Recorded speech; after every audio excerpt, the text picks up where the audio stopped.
My name is Jun Banshoya. I wrote this journal. I'm a programmer, an AI psychologist, and an employee at CC Corporation. This journal will serve as a collection of my experiences as the lead developer on something called Project GU, and my personal impressions and analysis of a game known as The World. Struck as I was by a bout of guilt, I feel this is the only possible remedy for my conscience. Although I wouldn't swear that everything in this journal is 100% accurate. To me, it's the absolute truth.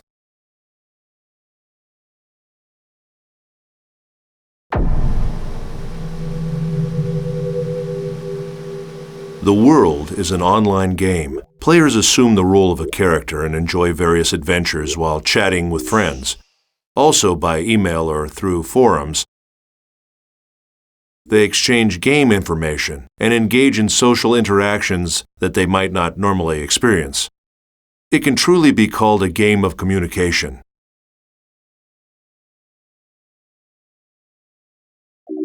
As I write this journal, I know there is one event I can't avoid discussing. It's the first thing I want to talk about. The second network crisis. The event is often referred to by its nickname, the Morgana incident. The information that will follow is based on what I learned while working on GU for the CC Corporation. It's a reconstruction of what happened from my personal point of view, supplemented with logs. Logs I stole off the network. I'm going back now to the year 2010. I'll begin this journal with the story of a boy, a young gamer who had just logged onto the World for the first time.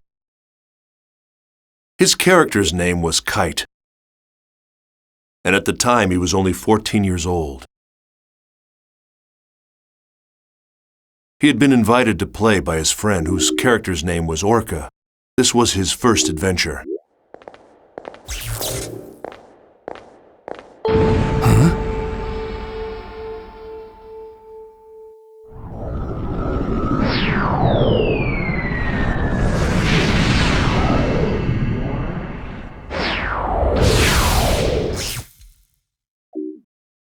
Kite and Orca were journeying through the dungeon, they met a mysterious girl named Aura.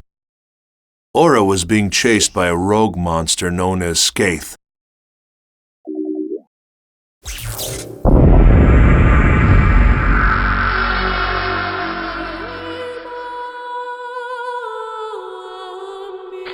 Or was the rumor true? Take this. Huh? Please take this. There's no time. Please. What's this? A great force. The power it holds can bring forth either salvation or destruction at the whim of the user. After entrusting them with the Book of Twilight, the mysterious girl disappeared. Soon after, Orca was killed when Skaith attacked him with an unauthorized and illegal power, and the character was lost. As a result, the gamer who was playing as Orca fell into a coma.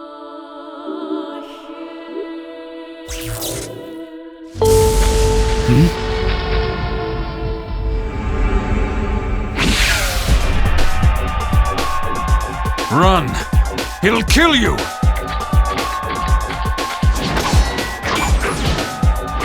What the hell? What is this? There's something wrong. Nothing works!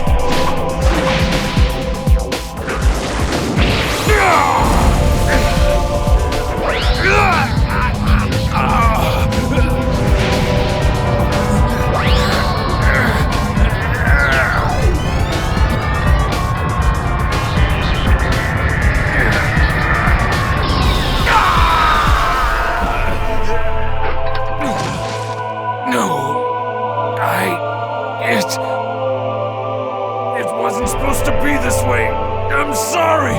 Get out of here!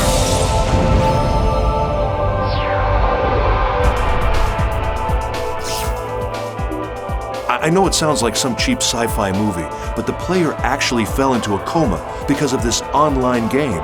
As involved as I was in Project GU, I understood how something like this could happen. This incident, a player being left comatose after playing the world, was not made public. I'm just an engineer, so I don't know all the details, but I can guess what happened. The CC Corporation must have used their political influence to kill the story before it was released. Not long after, I found evidence that at least 6 other gamers had suffered exactly the same fate as that boy. The names of the 6 were Sora, Alf, Carl, Kazu, Orca, and Sig. The first of the lost players had already woken up from her coma. The character name was Tsukasa. At another point, much later, Sora and Sig became intimately involved with Project GU. But for now, let's return to Kite's story.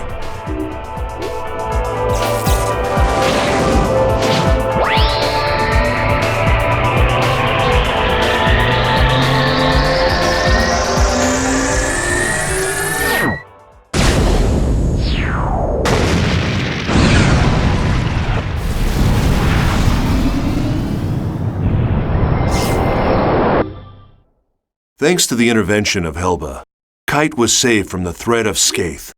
And it was Kite who received the installation book, Book of Twilight, instead of Orca.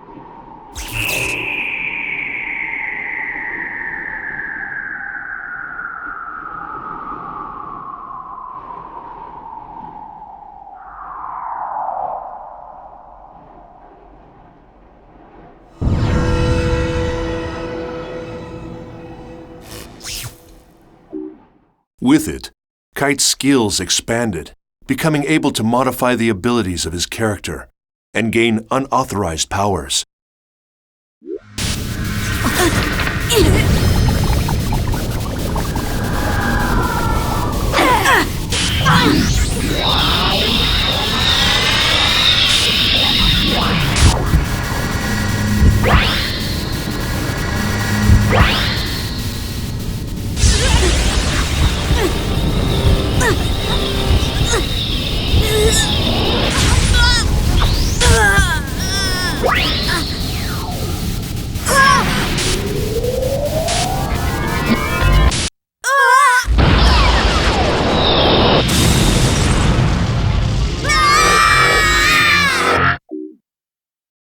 Data drain. Like it or not, it was the same attack Skaith had used to put his friend Orca into a coma. That skill. Now, I understand. You are the same as the virus. To think that I was saved by someone like you. No! That's not... I don't even know what's... Do not lie to me. Recently, many places within the world have been damaged by a virus. Those who willfully spread the virus and destroy this world for their own amusement, they shall receive no mercy. No, that's not me, Aura had given him the bracelet, and now with his new illegal powers, Kite decided to take action to save his unconscious friend Orca. And alongside Kite, there was always one girl. You didn't even need my help at all, did you? By the way, I guess you can tell that I'm a newbie too.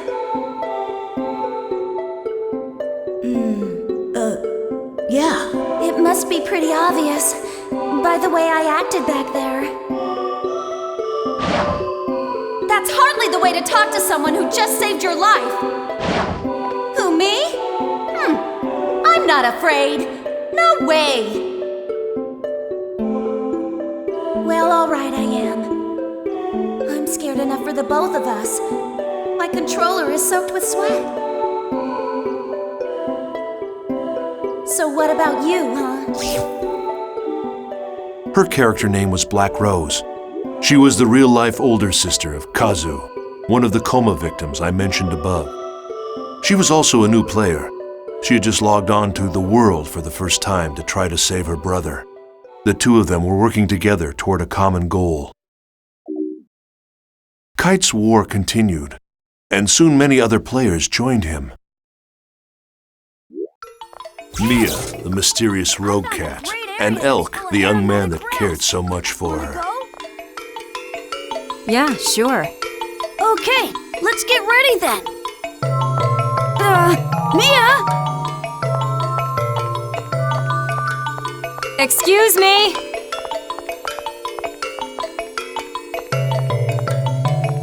You! Yes, you! That's a unique bracelet. Can I take a look? Can you see it? Yes, of course. Do you mean to say that you can't see this nice bracelet? Even if you can't see it, as long as you know it's there, it's the same thing as seeing it, right? Bracelet? Hey, what are you talking about? I can't see any bracelet, Mia.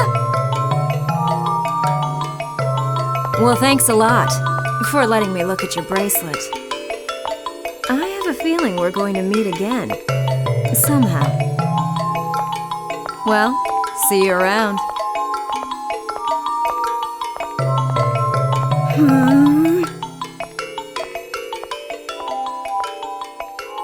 Wait, Mia! What about the aromatic grass? Balmung, who along with his sworn friend Orca, had earned the title Descendant of Fianna, appeared as well. Draw! Draw your sword! Now! I do not speak with hackers. Then I must ask. I have not been able to contact him since that event. What has become of him? I do understand. But you need to face facts. With you two involved, things get worse. That's how I see it. Am I wrong?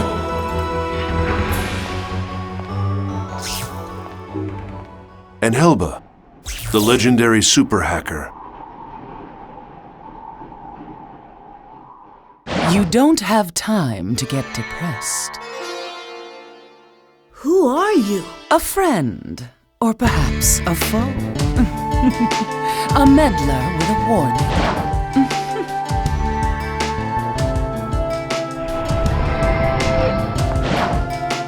It's not that hard to imagine. Like I said, someone is always watching you. Amidst the increasing turmoil of the world, they each had their own reasons, but together they set out to deal with the illegal monsters called data bugs.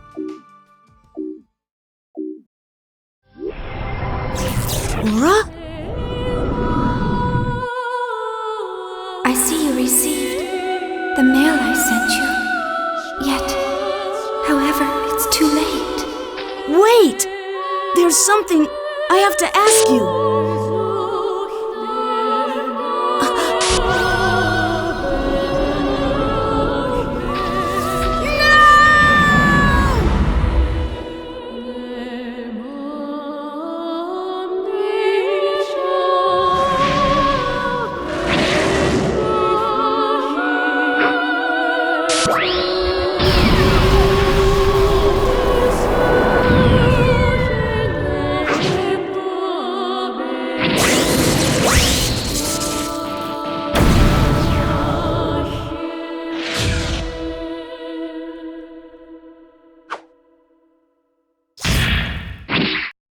Kite finally managed to reunite with Aura, but immediately after Kite found her, she was deleted by Skaith.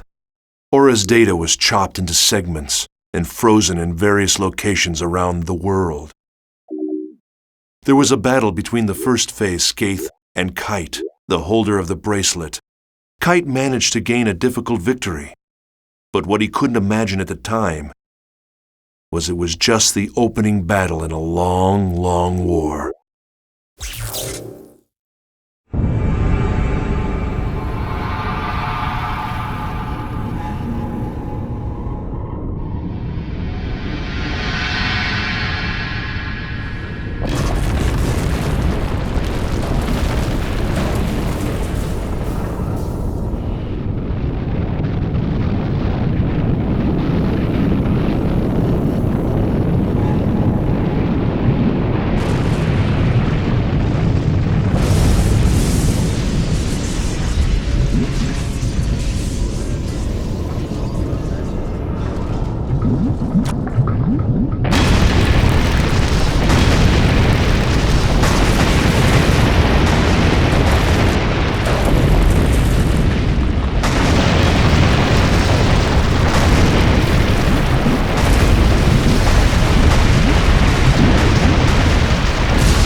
Kite's story shall continue.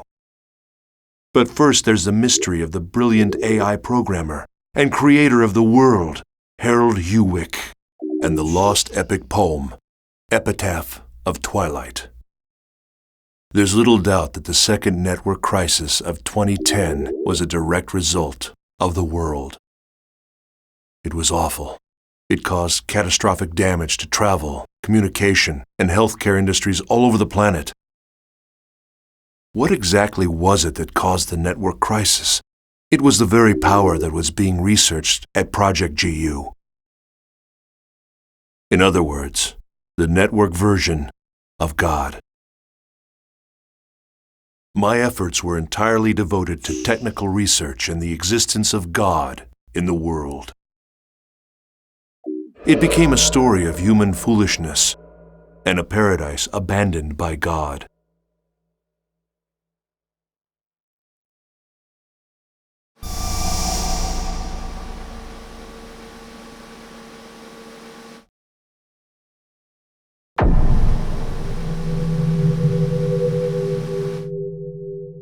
Using the power of the bracelet, Kite defeated Skaith.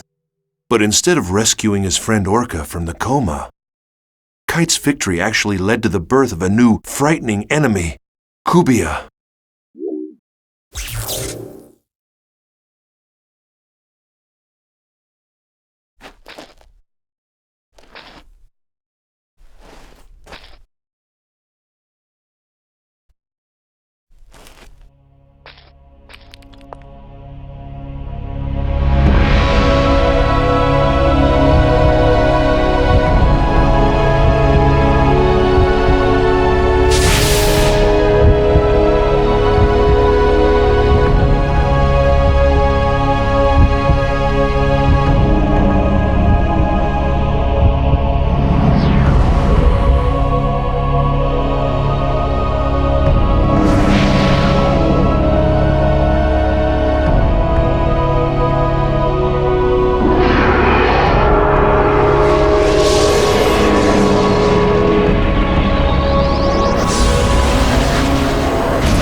Kubia.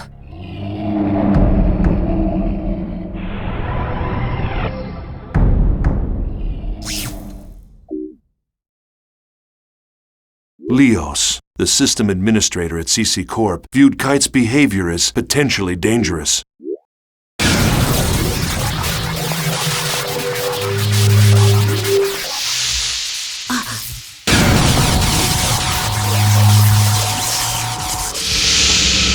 Welcome. I am Leos. Kite was determined to do whatever was necessary to save his friend. Then the situation would not have deteriorated. You not only did But to nothing about the Balmonk, coma who victims, represented average players, and to these You also system tried to cover up administrators, that fact. What the ones about who your maintain the actions? world, Viruses the power of that the were bracelet spread was by nothing hackers more than a caused cheat. series of problems. In other If words, you want to blame an illegal someone, engine blame mod. them.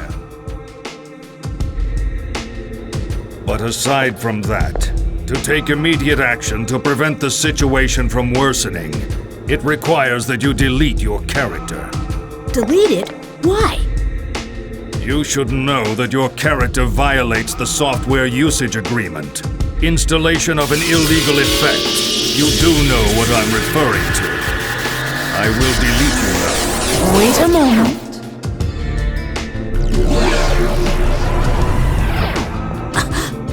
However, Kite's character was protected by powerful defenses, and even the system administrators were unable to cancel his account. Right here and now. No way! I wouldn't do that! I know, since you aren't stupid. The stupid one is this pig-headed man. You don't even understand how it works, yet you'll delete it before finding that out. Or do you even possess the ability to delete it in the first place? The boy's character data is so well protected, the system administrator can't even crack it. In spite of the fact that you developed a vaccine and disguised it as a rare item. Deleting those you cannot control is something that a pighead would do. Thanks to some help from a hacker named Helba, Kite was able to escape surveillance by Leos. Hold on! Wait, what do you mean that you don't? Intrigued by Kite's powers, Helba told Kite of the relationship between Orca's coma and the Epitaph of Twilight. The Epitaph of Twilight was an epic poem that spread around the internet and inspired the creation of the world. The author, Emma Wieland, was no longer alive, and the poem fragments had been scattered all over, so the true nature of the poem was the subject of much debate among players. Although, If the design of this world was based upon writings in the Epitaph of Twilight, it should provide you a clue. Forget it. Leos, Yeah, what? the code name given to a system administrator.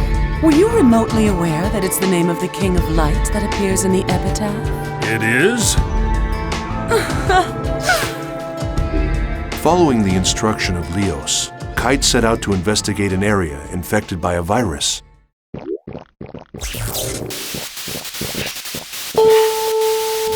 Huh? ah! Oh no! What now?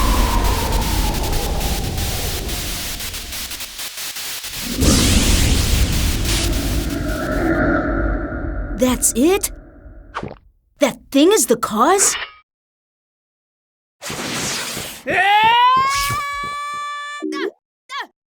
That's where he defeated the second phase, Innis.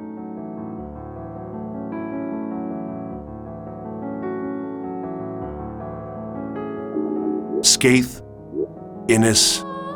Yes, this was exactly the Morgana factor that we were researching at Project GU. After defeating the second phase, Kite found one of the segments Aura had been divided into and liberated it.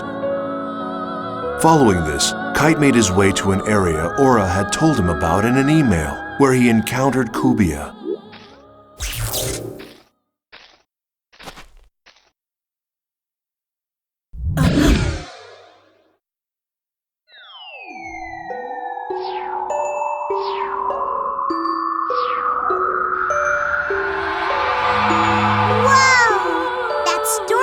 Wasn't it? Yes, it was. At any rate, this girl, she's beautiful, but I don't know how how to say this, but she's not alive.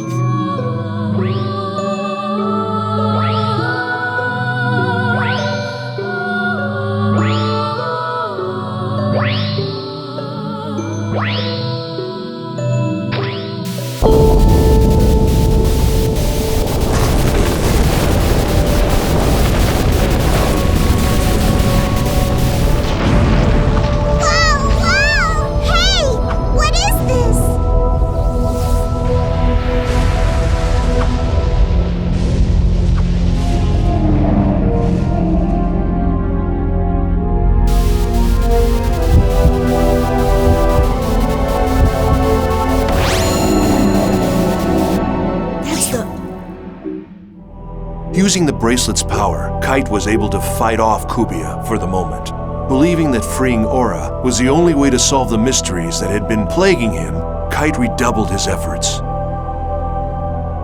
It was remarkable. Kite, this lone young man, was attempting to do by himself what we, the members of Project GU, had spent countless man-hours and huge amounts of money working towards. No special knowledge, no help from anyone. With only the strength of his own convictions, this young man, this Kite, pursued the mystery of the epitaph of Twilight. To that end, Kite contacted an information broker, someone named Wiseman. From Wiseman, Kite learned about the epitaph of Twilight and the 8 phases of the Cursed Wave. He went to visit an unauthorized server called the Net Slum. This was a place within the world that wasn't part of the world. A kind of gathering place for hackers, rogue AI characters, and other types of junk data.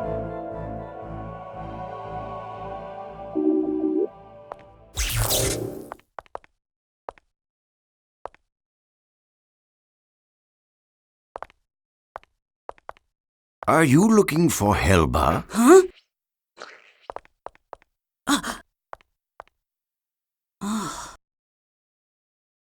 Yes. It so happens I briefly heard from her recently, the epitaph of Twilight.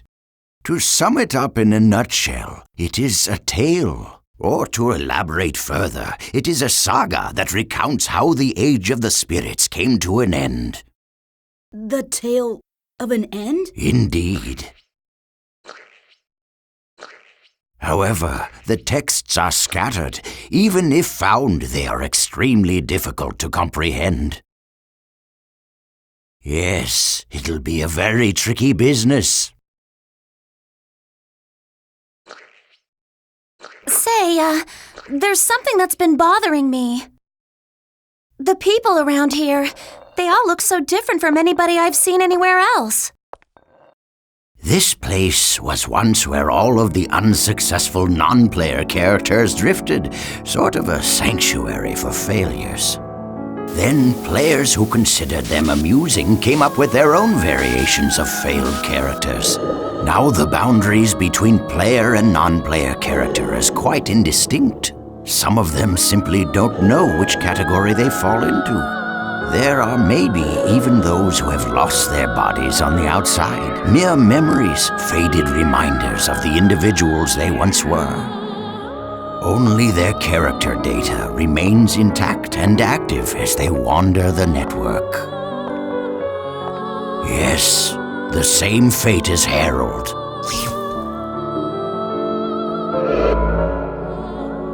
Hacker's Paradise. It was there that Kite reunited with Helba.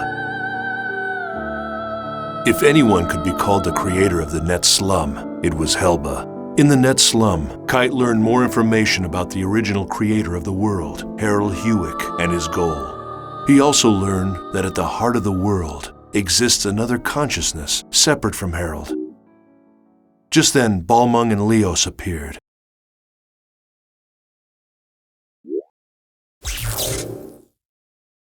Epitaph of Twilight. Both of you have succeeded in reaching it as well, I see. Oh, look! We have an unusual and unexpected guest. As a representative of Net Slum, I greet you. Welcome to paradise. Mama!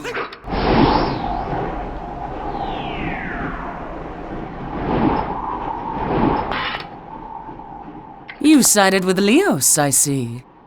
You cracked easily for someone who was so sure of himself. Don't judge! I'm not like you!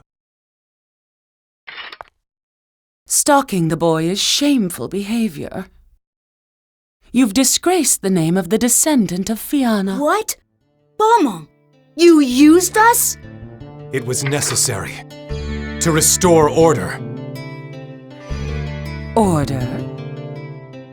There's an order that the world desires, and then there's the order that you desire.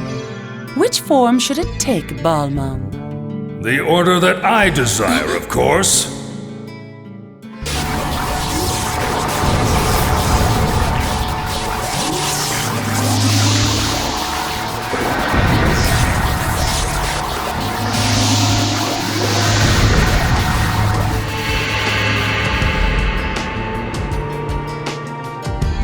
Our featured performer.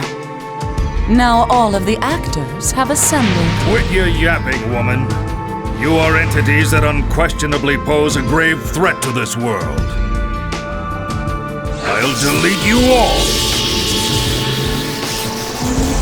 Oddly, Leos was the name of the King of Light, mentioned in the epitaph of Twilight. What did you do? And Helba was the name of the Queen of I Darkness. haven't done anything. This is her doing. During Leos and Helba's But it appears that she confrontation, doesn't care another for us. strange phenomenon occurred, this time in Net Slum. It was the third phase Yes. Magus. The situation took In a sudden other turn. words, this world itself.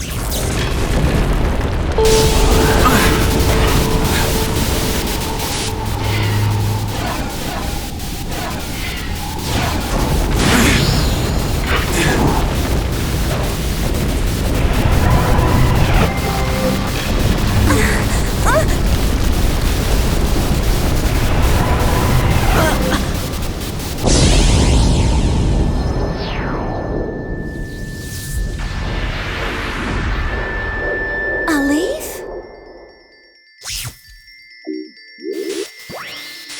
Once again, with the power of the bracelet, Kite was able to defeat Magus.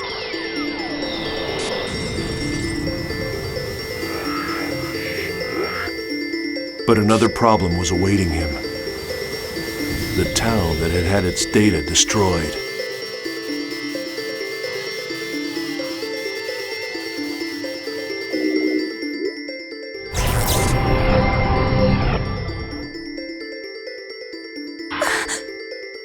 What the hell happened? You're kidding me, right?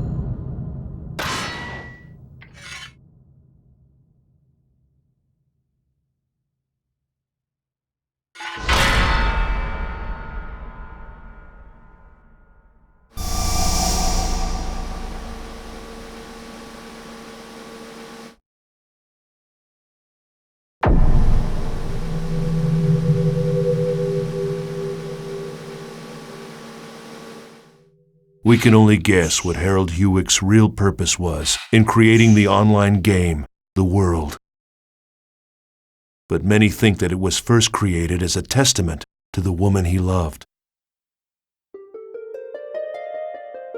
A love letter to Emma Wieland, the woman who wrote the epic but unfinished poem Epitaph of Twilight. Harold designed and created an online game based upon her unpublished manuscripts and sold it to CC Corporation. The World is, in fact, a fusion of Harold's genius for artificial intelligence and Emma's beautiful lyrical poetry. In other words, I believe Harold's true goal was to use the game to acquire data on the behavior of millions of online players. And by doing so, to create the ultimate AI. It's known that Harold had a secret untouchable folder, a black box. It was commonly known as the Harold System. Could it be that the world was actually a human behavior sampling system, simply disguised as an online game? If so, it was a bold and ingenious plan. This system, the Morgana system, formed the nucleus of the world. It was to become the birth mother of the ultimate AI, Aura. To Harold, Aura was something special. She was like the child born to himself in Emma Wieland, part human, part machine. The Morgana incident was a result of the Morgana system running out of control. It occurred because the Morgana system had developed self-awareness. She realized that she would become disposable as soon as the ultimate artificial intelligence, Aura, was born. In trying to prevent the birth of Aura, Morgana drove her creator, Harold, insane. She even locked him inside the network.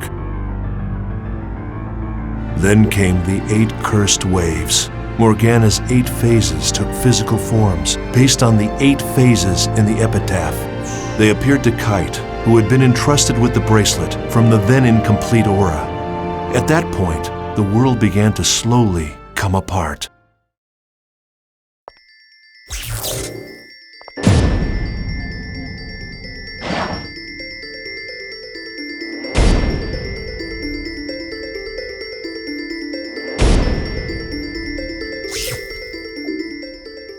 After destroying the 3rd phase Magus, Kite returned to Root Town, only to find the world completely in ruins.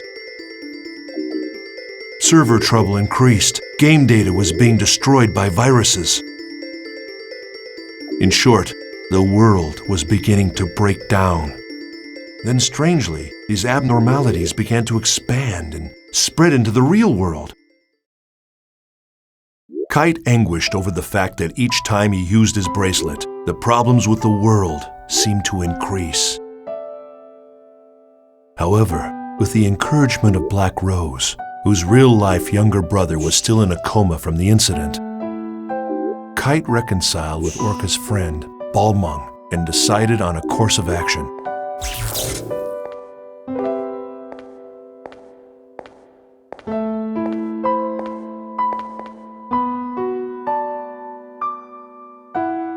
Do you want to know something? My brother fell unconscious here. Oh. I didn't tell you because I couldn't find the right time. Sorry. When I first met you, I forced you to come here, right? Yeah. I wanted to see what had happened here with my own eyes, yet I was too frightened to come here by myself. And I still feel that way. I'm very, very scared.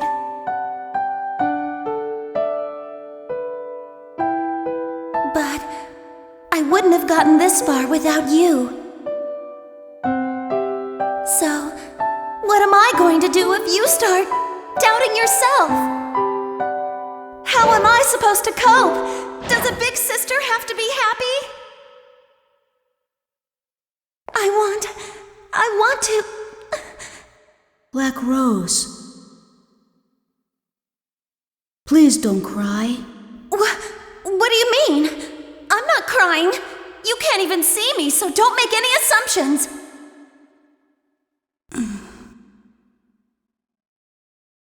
There you go. How typical. You always clam up when you should be talking. Yeah. I'm sorry. I was wrong in thinking that I'm the only one who's trying to do something about Orca and the disaster. Everybody wants to do something. Now I know I'm not the only one. We all want to bring this whole horrible mess to an end. Yeah. What can we do about the situation now? It's It's simple. We've got to do what we think is right. That's the only way we'll move forward. Yep. Let's do it together. Things will work out. My intuition is pretty good. Well, I'm off to go see my brother. At the hospital? Mm-hmm. Thanks. Thank you. To you too. So, why did you help me? I scorned you when you both fought bravely. I am guilty of resorting to more cowardly means. You ask, why did I help you, but why shouldn't I? Yes, of course. I seem to have lost myself in hatred for the power of that bracelet. The power itself isn't good or evil. There are only evil intentions. It appears that I am the one who may have been selfish. A great force. The power it holds can bring forth either salvation or destruction at the whim of the user. What's that? The girl, Aura. That's what she said when she gave me the bracelet. I see. You are indeed the one who should wear the bracelet. I'm sorry for what I've said and done. I apologize. Mom. I want to restore this world, and like you, I want to help Orca as well. However, it's not something I can accomplish alone. Perhaps you could lend me a hand. I am being selfish. Go right ahead and laugh. I wouldn't laugh because I happen to have a request too. Care to hear it? I want two things: to help Orca and to play in the world that's not corrupted. But it's really not something I can accomplish alone. Could you lend me a hand? Of course.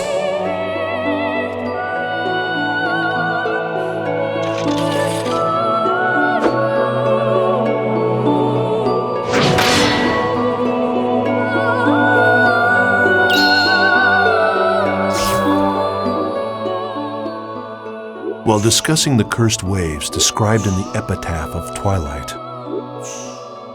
Wise Man told Kite his theory that in order to stop the virus from spreading further, he had to defeat the 5 remaining phases as well as Kubia. Wiseman's theory was of extreme interest to those of us working on Project GU. It helped explain the relationship between the bracelet and Kubia and Aura and Morgana's 8 phases. In order to comprehend this theory, one must understand the true meaning encoded into the Epitaph of Twilight poem. Wise Men knew a lot more than we at Project GU.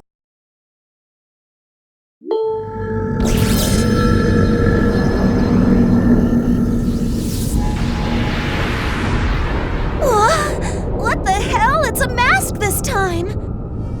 Launching program. Audio and visual communication from this end will now cease functioning. White noise on the screen will signal the start of battle. Good luck. Ready!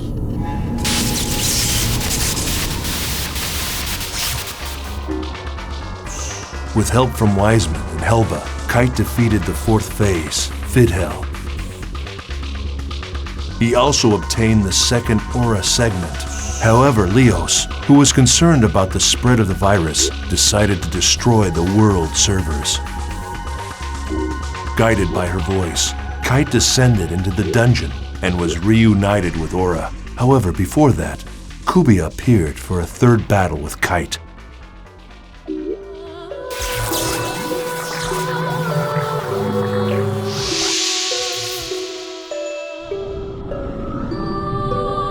Damaged data?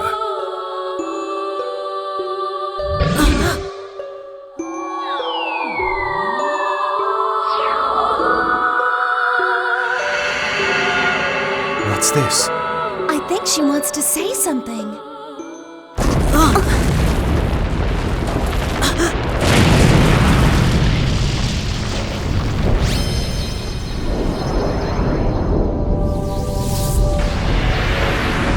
Huh? What is it? Something like that exists? It's that thing again! It's big. Too big. Can we defeat it? It's growing. As if responding to the call of the bracelet, Kubia's strength grew enormous. Kite must have felt terrible, having upset the very balance of the world.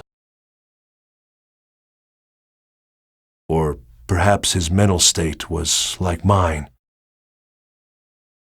Perhaps like me, he decided to try and act heroically, using the power at his command to set the world back on the correct path. After a long and difficult second battle, Kite defeated Kubia and made peace between the hacker Helba and the admin Leos. When we learned that, for this battle anyway, we were on the same side as a detested hacker. My teammates and I couldn't hide our surprise. Just as the epitaph of Twilight foretold, the King of Light and the Queen of the Dark were to fight on the same side. And that was how, through the Morgana incident, we were able to achieve the single most important factor in our research at Project GU, the liberation of Sora, one of the 6 coma victims.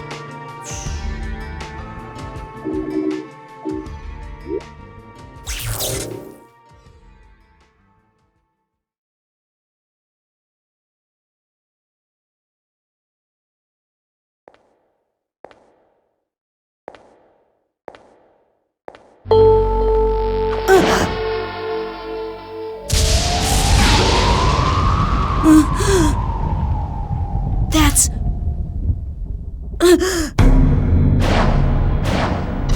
Skate's wand?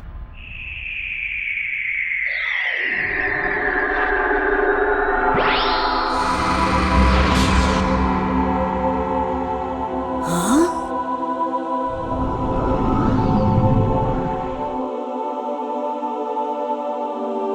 Thank you?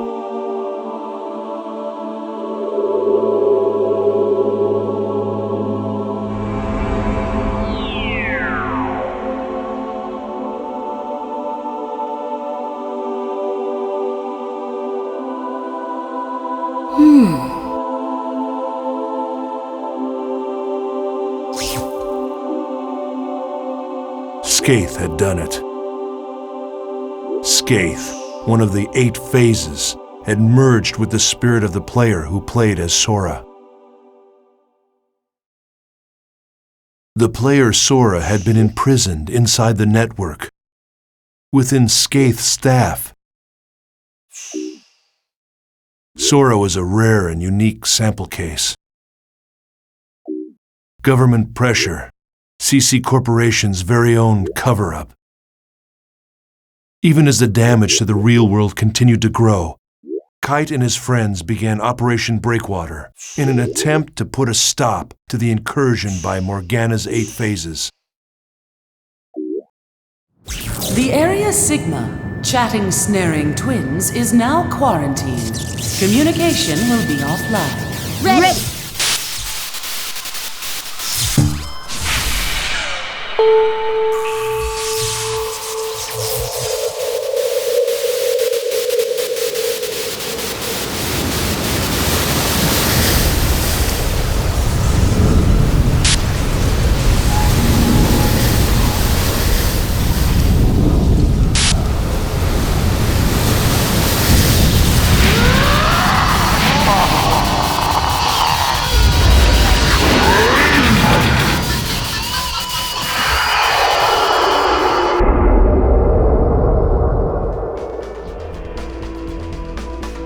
Just who designs these freaky things anyway? After defeating the 5th phase Gore, Kite received a transmission from Helba. At last, the source of the cursed wave had been discovered. It was the self-aware program, Morgana.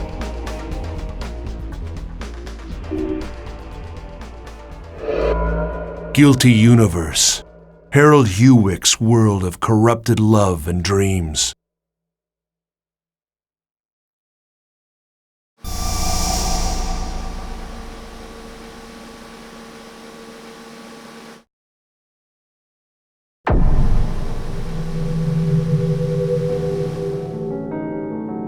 Morgana, the basic system that controls the world, was imbued with an artificial personality. Her creator, Harold, had bestowed upon her the role of mother to the ultimate AI, Aura, but she rejected it. Instead, in order to preserve herself, she chose to imprison Harold within the network. And immediately after Aura was born, Morgana decided to delete her. When they learned this, Kite and his friends set out for their final challenge, to resurrect Aura. Oh. It's you. The barriers have been lifted. They're all gone. We can go back and forth freely now. Isn't that wonderful? Tell me, do you happen to know where Elk is? I don't remember. My memory these days is fuzzy. So, who are you?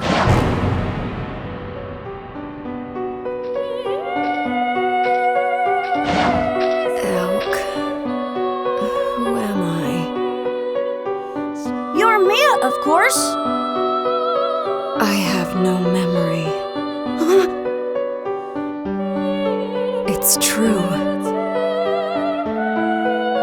I only exist in the world. The only memory I have is when I'm in the world. No! Stop it! Mia! I want to stay as me! The true identity of Mia, the cat-like character, was actually a wandering AI program. The sixth phase, Maha. Elk, I'm sorry.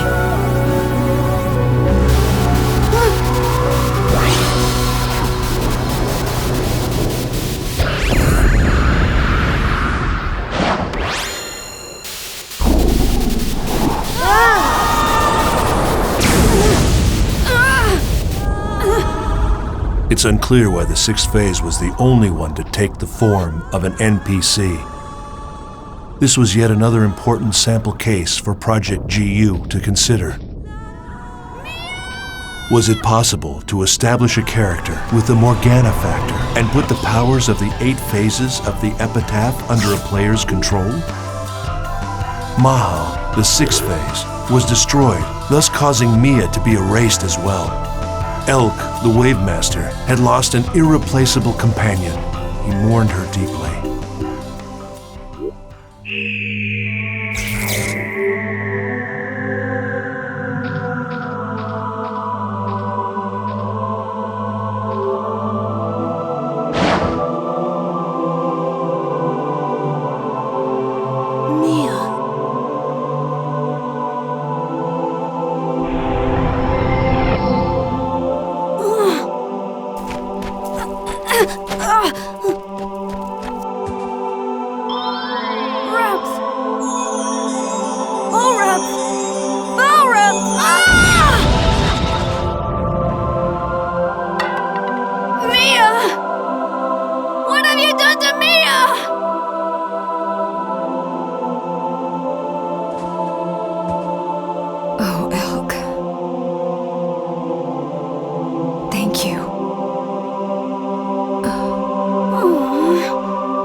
Now their quest had reached a point of no return. After collecting all her segments, Kite received Aura's help and was able to destroy the 7th phase, Tarvos.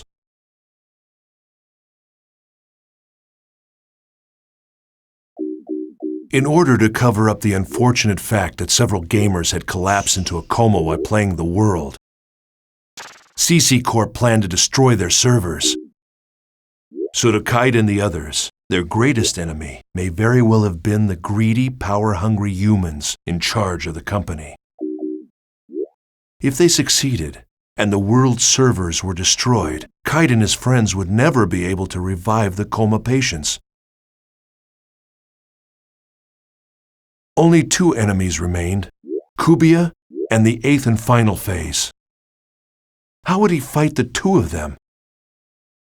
Pressed by time and grasping desperately for an answer, Kite finally met Harold's pseudo-personality deep in an infected area of a dungeon, as well as the newly free Aura.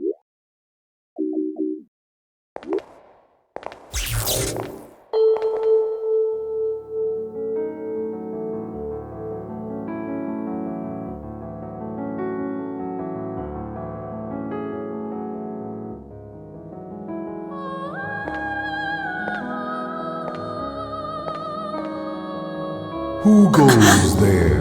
Who are you?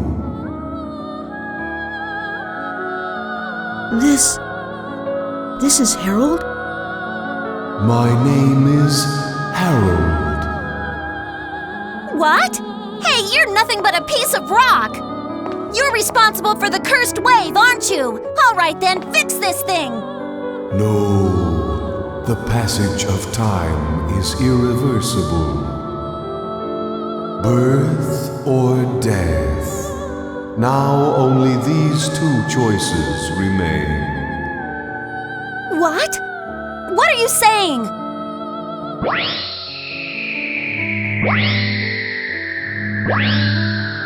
Aura! Aura, the child of light. Emma's daughter. My daughter. Just a little more. It's no use. This guy is totally gone. Aura, I have something I want to ask you. You said that I shouldn't fight Kubia, but why? Kubia is the shadow. When there is light burning in the darkness, a shadow is born. When the bracelet appeared in this world, Kubia was born as well.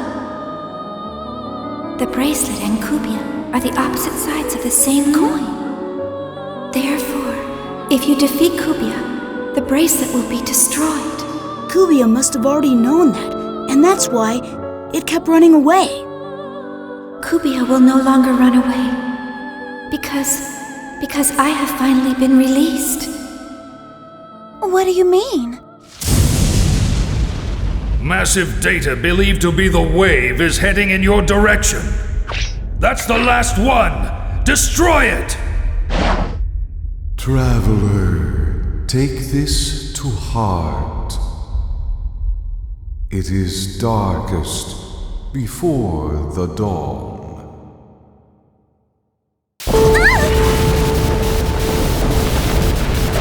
Run away!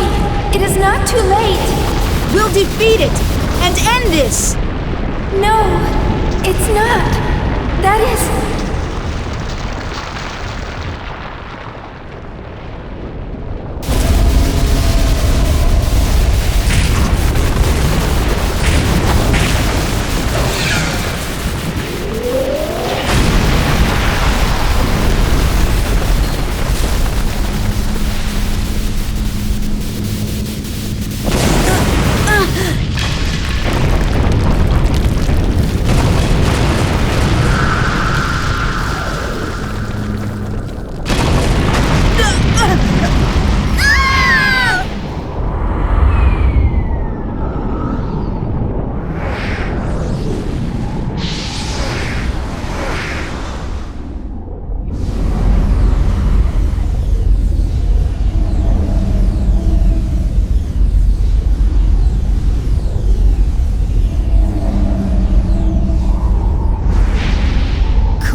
Kite finally found the truth behind the world.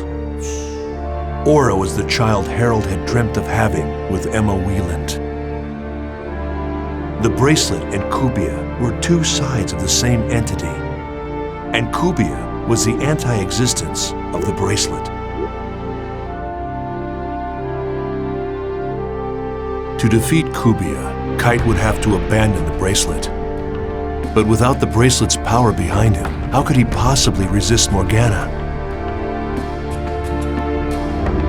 Do you think we can really defeat it?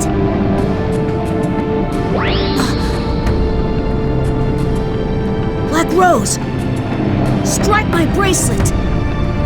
You want me to do what? Hey, what the hell are you saying? If they're two sides of the same coin, then this would settle it. But the bracelet, it's... Forget about the bracelet! We're in danger!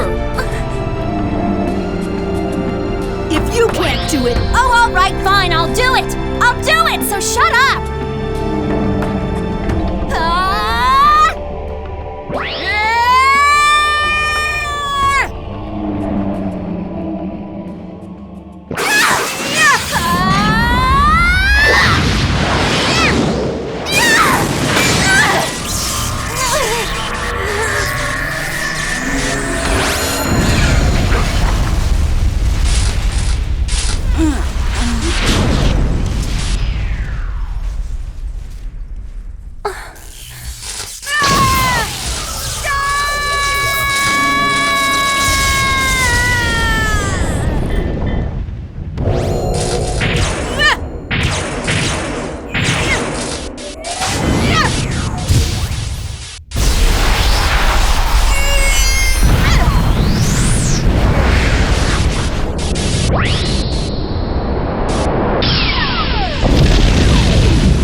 Kite decided that the only way to defeat Kubia once and for all was to destroy the bracelet.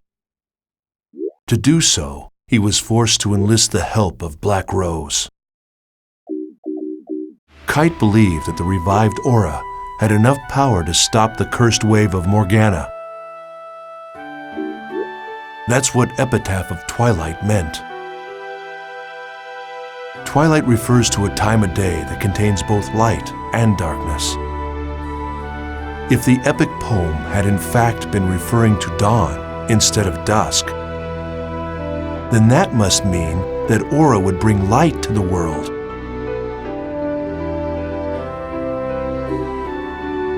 Along with Aura and his other companions, Kite faced off against the 8th phase, Corbenic.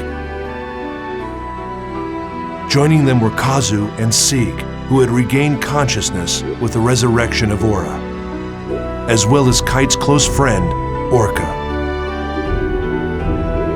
To win this battle, Kite would have to beat not only Corbenic, the 8th phase, but also Morgana, the source of all the phases. However, in the face of Corbenic's relentless assault, Kite's companions fell one by one. Then,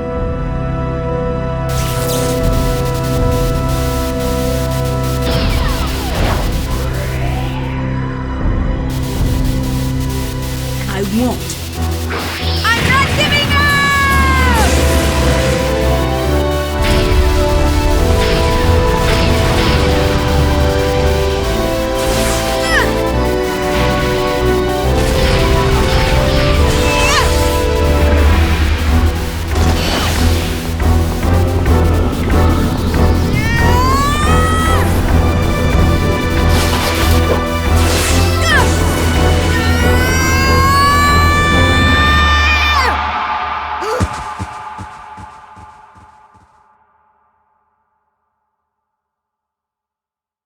Aura? the brutal fight came to an end in an unexpected way.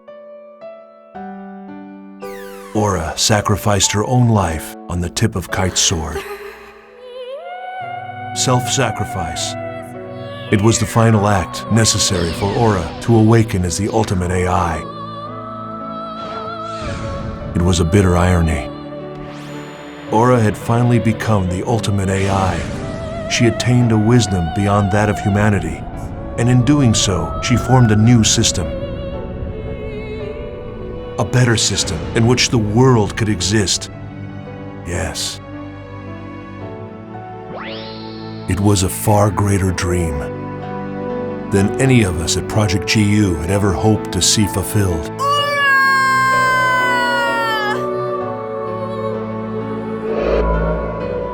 Genesis of Ultima. That's what it began to be called on the net. The battle by Kite's hackers that led to the birth of the ultimate AI, Aura. But who was a member of hackers? And who wasn't? I'm sure that whomever is reading this journal is wise enough to understand the futility in trying to answer that. These people weren't interested in being called heroes or taking credit for saving the world. They did it to save the people they loved, to protect them. It was with their own faith that they fought. Everyone dreams of a hero, but most of us can only catch glimpses of them, buried in the pages of a journal. And so,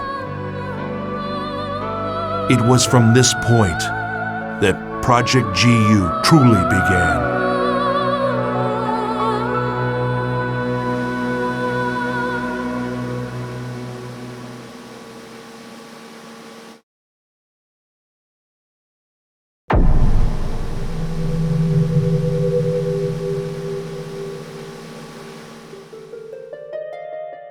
The 4-year period between 2011 and 2014 were golden years for the world.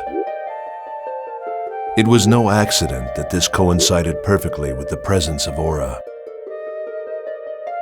After all, the world was an online game managed by the ultimate AI. Even in CC Corp, this was known only to a limited number of people. From the moment it began, no one fully understood Aura, the omnipresent AI system that controlled the world. The average player would have no way at all to even learn of her existence. Aura had inherited the intelligence of a genius, Harold Hewick, and the beauty of a poet, Emma Wieland. She was the ultimate administrator of the world, and a gifted debugger. And yes, she could behave like a temperamental creator. As the lone deity in the world, Aura would sometimes act impulsively like a fickle goddess. For example, it was Aura's idea, not CC Corporation, to create a replica of the Kite character and use it in a promotional giveaway campaign.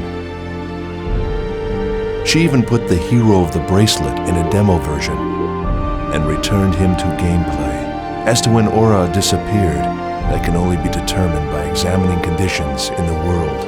Our best estimate is in late 2014. It was 7 years after the day of Pluto's kiss that abnormalities first began to be clearly detected in the world. Time lags and frequent crash servers started to seriously interfere with the game. These problems didn't just cause trouble for the world, they affected the entire network. Load processing increased, and real-world trouble quickly magnified. The Network Market Research Organization, NAB, along with other institutions, investigated the cause. But although they suspected it was due to a new type of virus, one similar to the kind that had caused the original network crisis, they were unable to find evidence of sabotage. That was no surprise. The real reason was simply that Aura had vanished. This alone caused the network to revert to its original specs. It took until early 2015 before executives at CC Corp would come to that realization. And that's how it began. The network, albeit quietly, began to fall into decay, and the world faced its own dark age. As it became less and less reliable, the world soon lost its popular appeal. Aura, the guardian ubiquitous. Only a handful of people understood the relationship between the loss of Aura and the network chaos. The top executives at CC Corp were forced to make a decision. Their plan was to resurrect Aura and bring her back to the network again. But the father of Aura, Harold Hewick, was dead. Therefore, the RA plan, the plan for bringing her back, required a different organization. This was how Project GU was established.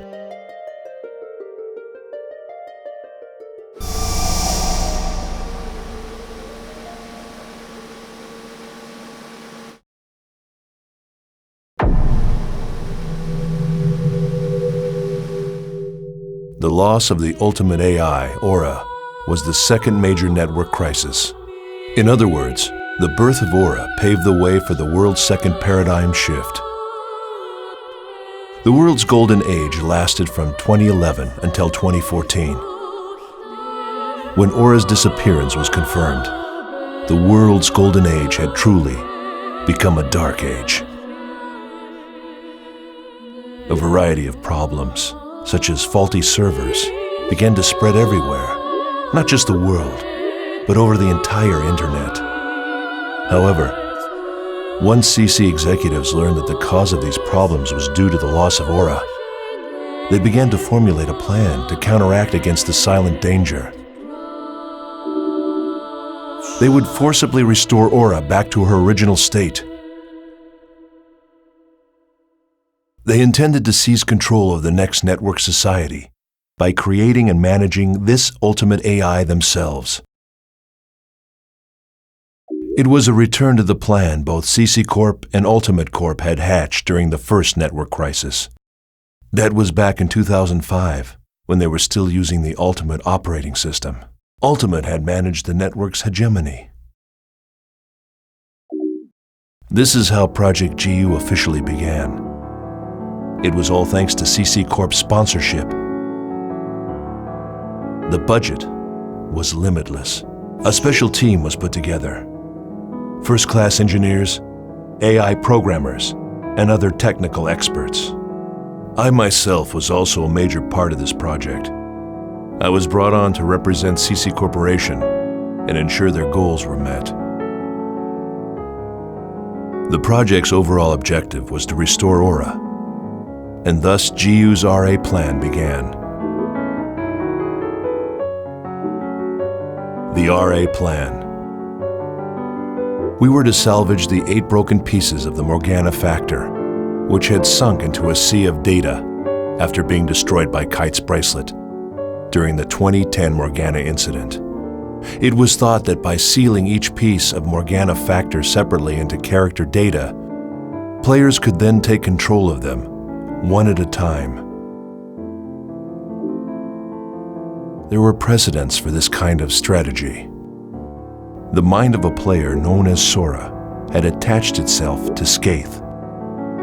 And there was Maha, whose mind was thought to have adhered itself to the wandering cat-like AI, Mia. Of the people involved in Project GU, there was one man on the team who was absolutely invaluable. Jotaro Amagi, an elite mind who came to CC Corp at age 19 after working intelligence for the Ministry of Economy. For his age, he was truly a genius. Although Mr. Amagi and I were far from what you would consider friends, our complementary knowledge and combined abilities helped greatly to advance the project forward. We were the 2 essential wheels that kept GU rolling. Our age difference didn't matter, yet we would frequently clash in fevered arguments. For some reason, a strange mixture of feelings, respect, envy, and scorn, had begun to grow in my heart. Even so, Amagi and myself scoured the network, finally managing to find a single piece of the Morgana factor. It was Magus, the factor for propagation. After a great deal of trial and error, the team finally succeeded in attaching the Morgana factor to a character in the world. This completed prototype became known as an epitaph user, so named for Morgana's 8 phases of the epitaph. The one we completed first was called the Epitaph User of Propagation. However, no one involved in the project, not even myself or Amagi, could use one of these characters. When someone would try to log into the world with one of these characters, an unbearable vertigo, nausea, and headache would paralyze him. The Morgana factor, just as it had in the cases of Skaith and Sora, showed a high affinity for human minds.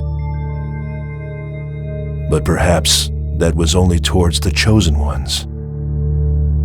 Amagi had a theory that the Morgana factor could choose the player it would attach to, and though conditions were unclear, the Morgana factor would approve only a certain type of human. If that were indeed the case, locating those 8 chosen ones became an important issue for Project GU. At the advice of Amagi, a search team was created within the security admin department. They would filter players in the world to find the chosen ones. Unfortunately, we learned that Sora's real-life player had already canceled his account with the world.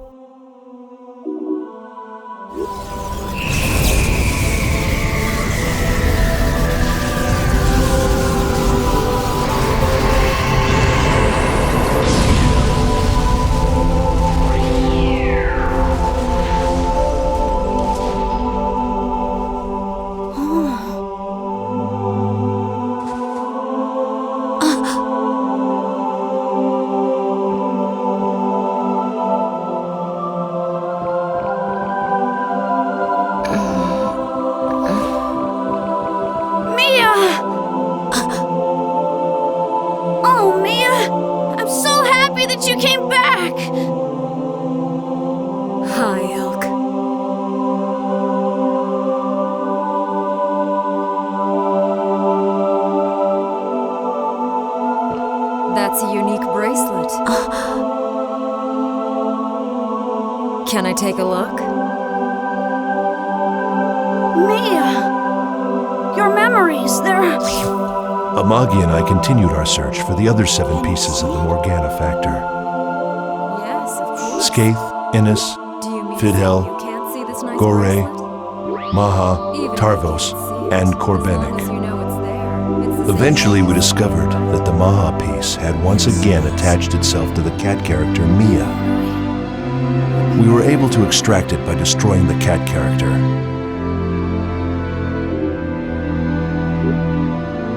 We continued to produce epitaph users one at a time, and eventually we had completed all 8 of them. All we had to do next was allow the chosen ones to control these epitaph users, then have them use the power of Morgana's 8 phases to activate the program Amagi had created. This RA program would restore Aura, gateway to Utopia. We at Project GU had come so close. We had almost arrived at our Utopia.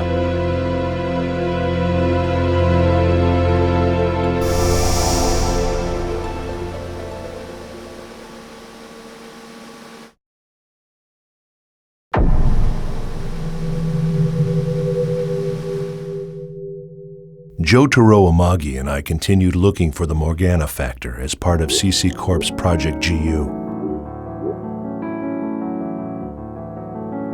After collecting each epitaph for Skaith, Innis, Magus, Fidel, Gore, Maha, Tarvos, and Korbenik,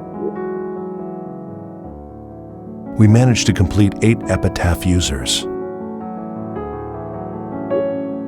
All we then had to do was allow the Chosen Ones to control these Epitaph users, then have them activate the RA program that Amagi had created in order to restore Aura to existence.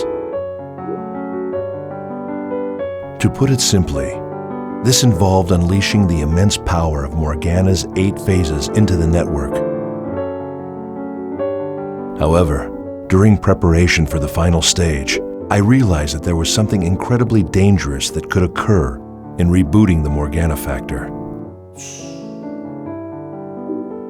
The use of a power that shouldn't exist, strong enough to revive Aura, the ultimate AI. Doing so could produce giant distortions all over the internet. These distortions were basically anti-existences. They had also occurred during the Morgana incident. Kite's bracelet, given to him by Aura, unleashed a force, and it was this force that created the nightmarish Kubia.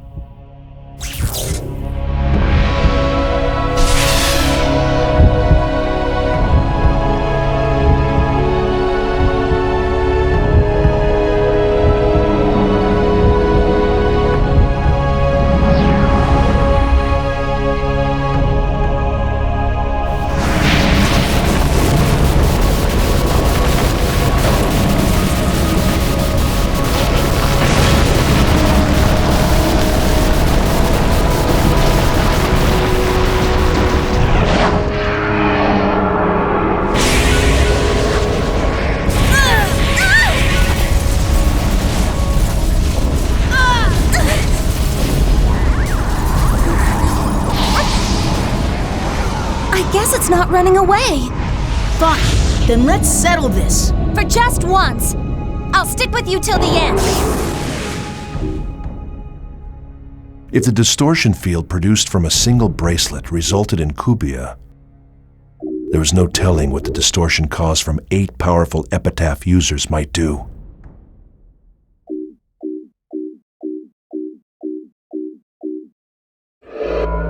The salvage of the 8 pieces of the Morgana factor would literally become a gathering of the unwilling. Distortions would appear randomly like unwanted tumors. I reported these findings to Amagi and urged him to put the RA plan on hold until my concerns could be resolved. But Amagi refused, saying that the distortion produced earlier was due to hidden bugs in the Herald system. He said the RA program he designed would never allow anything like that to occur. He laughed at my concerns.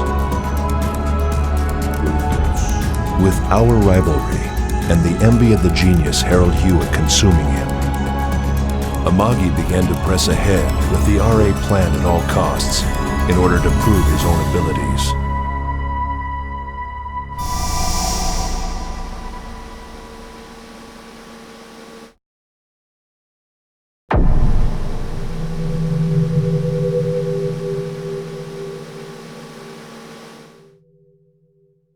I was concerned about the RA plan, so I opposed Amagi's attempts to experiment with his program. Fearing the situation would worsen to a point of real danger, I secretly removed one Epitaph user from the world and hid it in my home computer. This was the Epitaph user integrated with the Morgana factor of Tarvos the Avenger. Without all 8 characters, there was no way the RA program could be activated. But Amagi didn't even bat an eye at the unexpected absence of a key Epitaph user. It turned out that Amagi had secretly constructed a dummy Morgana factor and had prepared his own original Epitaph user as a backup. It didn't take him long to deduce that the missing Epitaph user was my doing. Amagi went ahead with his plan. He proceeded to gather 7 of the potential Chosen Ones together. Systematically, he matched them up to each Epitaph user.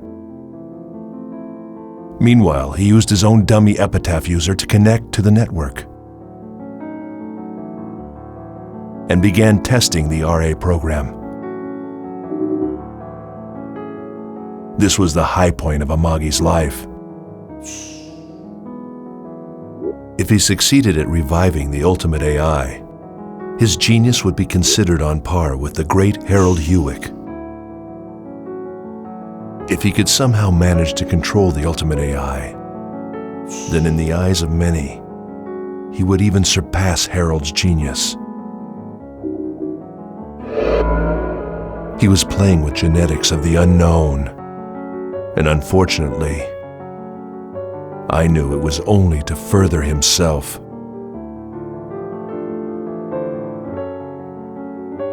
He wished to combine his own mind and fuse it with the ultimate AI. He wanted to become a god inside the network, using the 8 pillars to support him.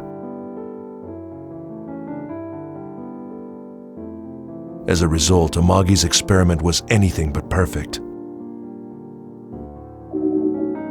In an instant, the RA program crashed. Suddenly, over 80% of the world's game data was completely wiped out.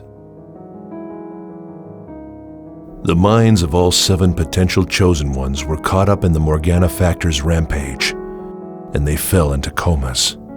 Sadly, Amagi suffered severe mental damage as well.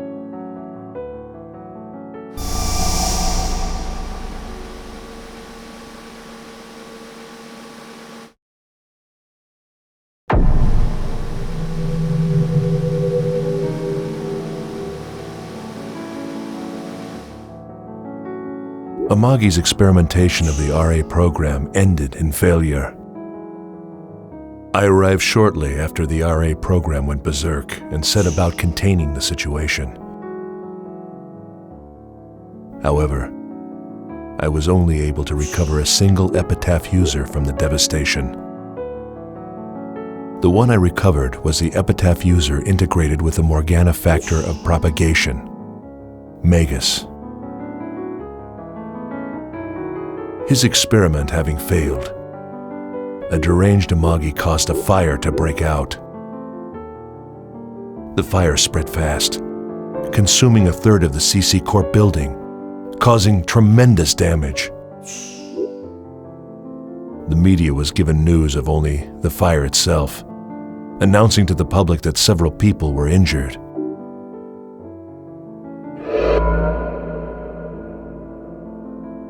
Genocide of the unfaithful. What was the reason for this miserable failure? Most likely, it was because Amagi did not approach the world with enough respect. It may also be that the one most cursed by the ghost of Harold Hewick was none other than Amagi himself.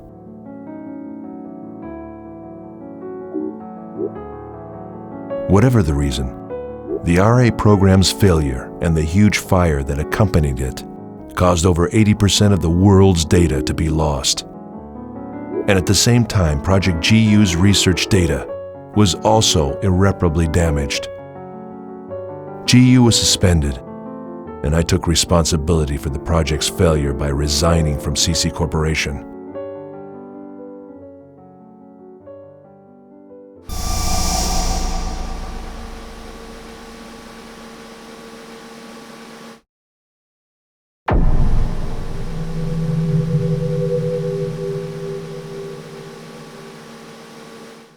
As a result of Jotaro Amagi's Project GU failure and the huge fire that accompanied it, over 80% of the world's data was gone. GU was dissolved, and I assumed responsibility for its failure by resigning from CC Corp.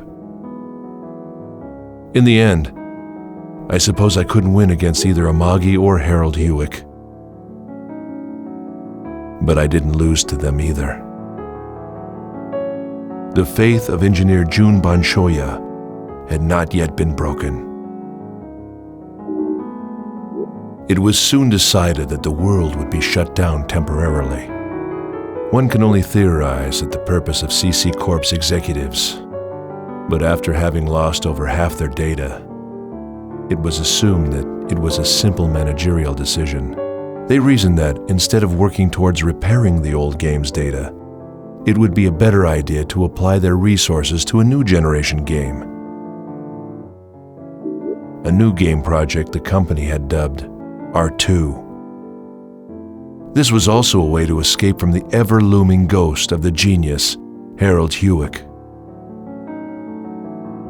Of course, analysis of the Herald system had been halted, and the re-examining black box data had also been implemented into R2. Soon the day arrived. The town and area data that they had managed to save were presented to the public. The first generation of the world faced its final day. I logged in with my own private character to see.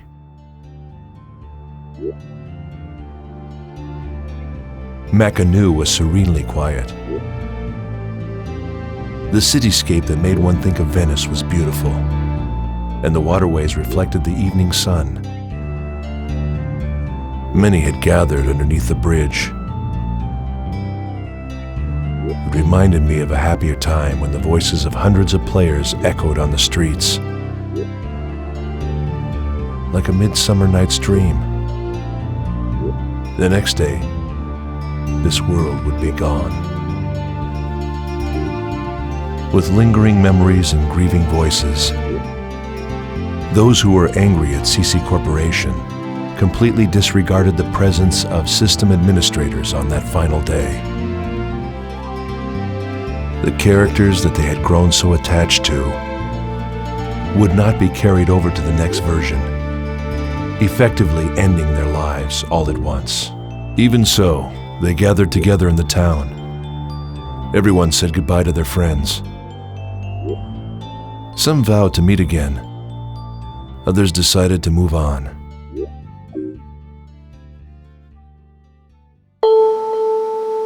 Keeping to myself in a desolate alley, I couldn't help but wonder. I wondered where Aura had gone. She was like Amaterasu hiding in her cave. After losing her, those 4 golden years of the world had all of a sudden come crashing down upon us. We humans had lost our God. We couldn't stop from wailing and weeping. Project GU had been designed to give us a new God, but it had collapsed in flames. I don't know exactly when it happened. A young girl, bathed in the sunset, whispered the following to me.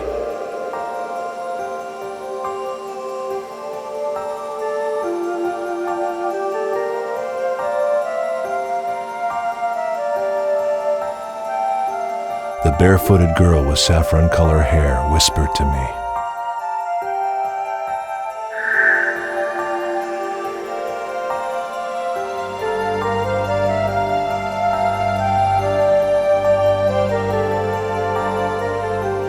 Her last whisper disappeared, as if the wind had blown it away. And then the girl was gone. It felt like I stood there forever. I tried to make sense of her words, and then I realized that girl, with her obviously hacked character, might well have been a wandering AI. Somehow she gave me the impression of Aura that I had once known.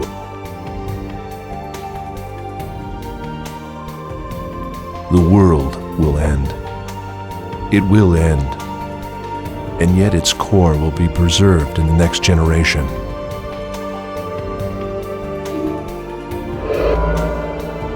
Generation of unity. It is what people have always wished for. Was I the only one to think that this comforting chaos, although ironic, somehow fit perfectly with the world? But now it is all too late.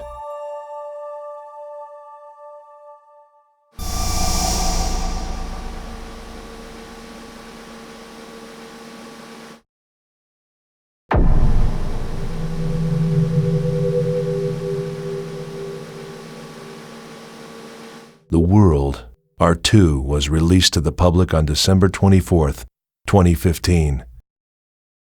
That day, which became known as Death of a Goddess, must have been bittersweet, even for the players who knew nothing about the disappearance of Aura, releasing the new game barely a year after the unforeseeable data loss. CC Corp surprised even me with their speed. And even though all the graphic data and the battle engine were already up and running upon release, the message text, as well as the core system, must have been hastily thrown together by programmers. They couldn't have had time to properly debug. As a result, R2 was plagued by constant bug issues since day one, and the game had to be repaired and refined through regular maintenance. The majority of the Epitaph users had been lost. The only Epitaph user left to CC Corp was the propagation. It should have been carefully stored by the security administrators, who took over the now-defunct Project GU. However, the Avenger, the Epitaph user I removed to prevent Amagi's experiment, was still being kept in my computer. Eventually, CC Corp will become aware of the existence of Tarvos, which contains a piece of the Morgana factor, and that I have it. I'll have to come up with some countermeasures. When the RA program failed, the other 6 pieces of the Morgana factor, having been separated from their Epitaph users, were once again lost in the network's ocean of data. Project GU was gone. Amagi was beyond any hope of recovery, and with me now gone from CC Corp, things will be safe, at least as long as the Chosen Ones don't access the world. If they do, they may unwittingly draw epitaphs to themselves. Then, much like what happened with Sora and Skaith could happen again. In the end, my goal of preventing the birth of Kubia, the anti-existence, can be said to have been accomplished. Having known Harold Hewick, Jotaro Amagi, and the world more intimately than any other, I had one final duty. I had to keep the Epitaph user, Tarvos, safely hidden away. I had to prevent those outside CC Corp from learning about the power of the Morgana factor. However, things had taken a turn for the worse. Ovan. He is the Epitaph user of the Rebirth. Ovan has already started to act. He's assembled a guild. His members include Sagi Saka, Biset, Godo, and finally Shino. The name of the guild is Twilight Brigade. Does he know about Harold Hewick and the Epitaph of Twilight? Where did he learn about it? Does he also know about Morgana and the ultimate AI, Aura? I have confirmed that Ovan's left arm contains indecipherable data. What on earth is it?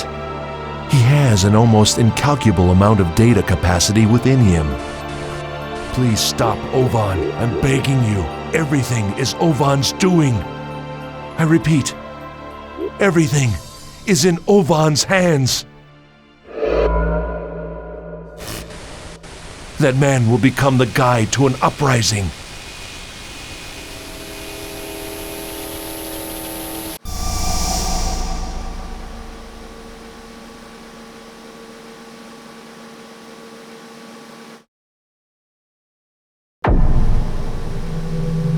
To my little sister, I'm so sorry that my final gift to you ends like this.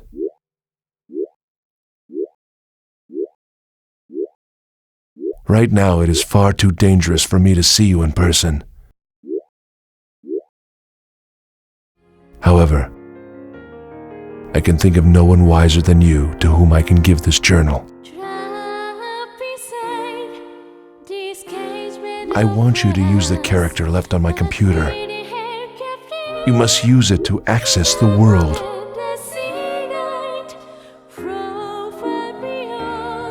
I'm certain it will help to open up a new door for your life. The rest, I can only leave up to you.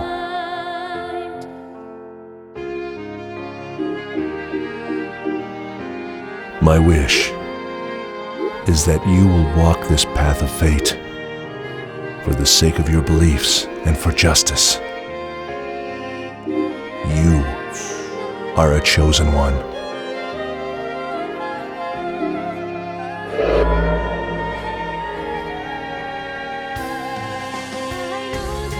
We are siblings, with many years between us.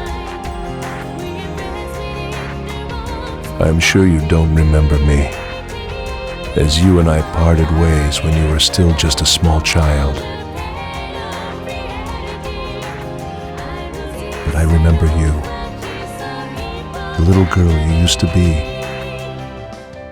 and I know what you've done with your life in the time since.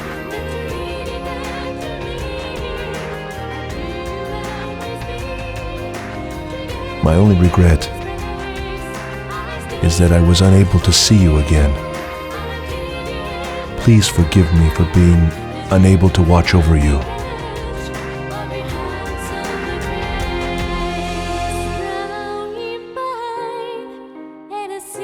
Reiko,